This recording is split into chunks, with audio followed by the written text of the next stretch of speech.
we are often exposed to dangerous carcinogens. After these occurrences, it is important to decon our PPE as soon as possible. When a unit is assigned for decon, they will use the provided decon buckets. Engineers may consider placing a cone or cones in the vicinity to identify the decon area.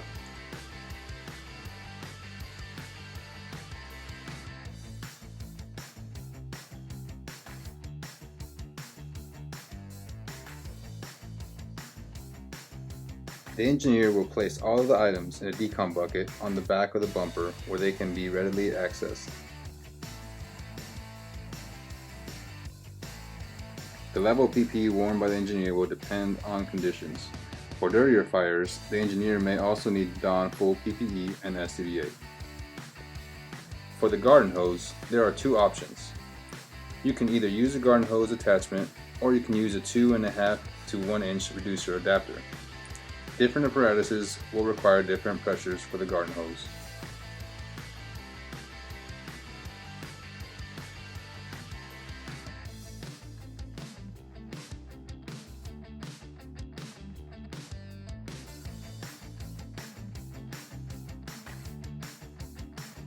Very little soap is needed.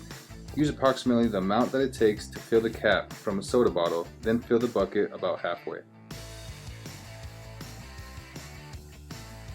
After the engineer is ready, members will approach with full PPE, helmet shroud lowered and SCBA donned with straps fully loosened. Bending forward, the firefighter will first have the top of their helmet sprayed, then all spraying will be from the neck down. Efforts will be made to keep water away from the neck area. After the front is fully sprayed, the firefighter will turn around, tilt their head backwards, and the process will repeat.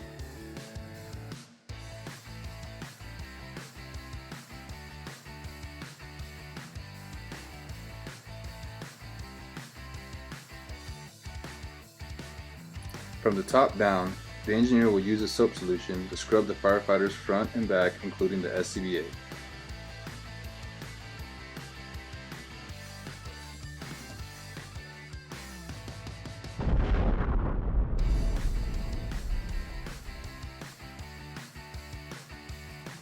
Once the firefighter has been scrubbed down, the engineer will spray them off in the same manner as before, making efforts not to get water on the Nomex or down into the coat.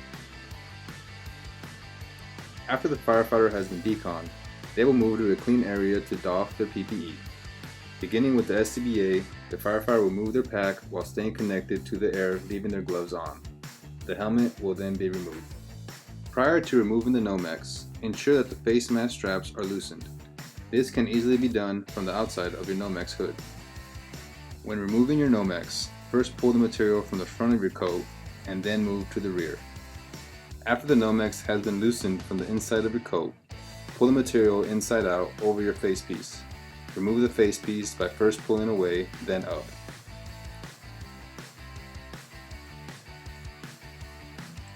When unbuckling your coat, make efforts not to reach inside your jacket, possibly contaminating your shirt with your fire gloves.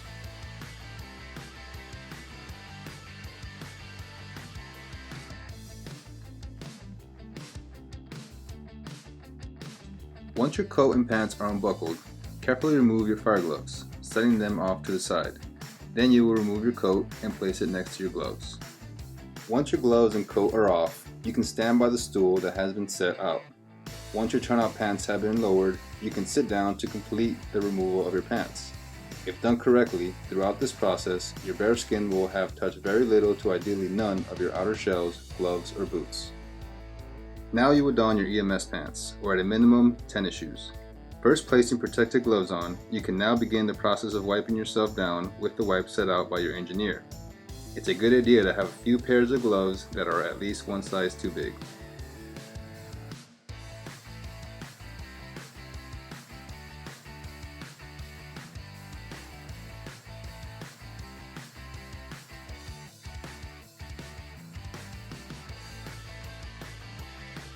Once the incident is over, it is time to stow your gear. The engineer should have a bag already rolled down and ready for you to use at this point. Place your boots and your pants in first. Take efforts to fold your pants in a way to prevent excess carcinogens from getting into the inner linings of your equipment. Then add your coat, gloves, and helmet to the bag in the same way.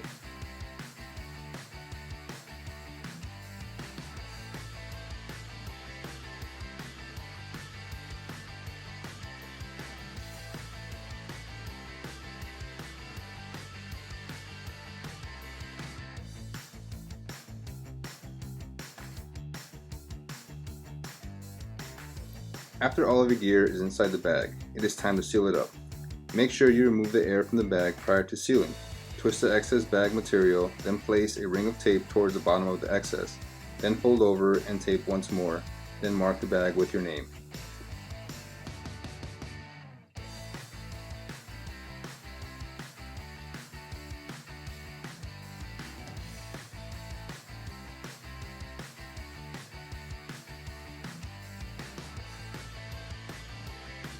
Remember to keep your turnouts clean and stay safe, everyone.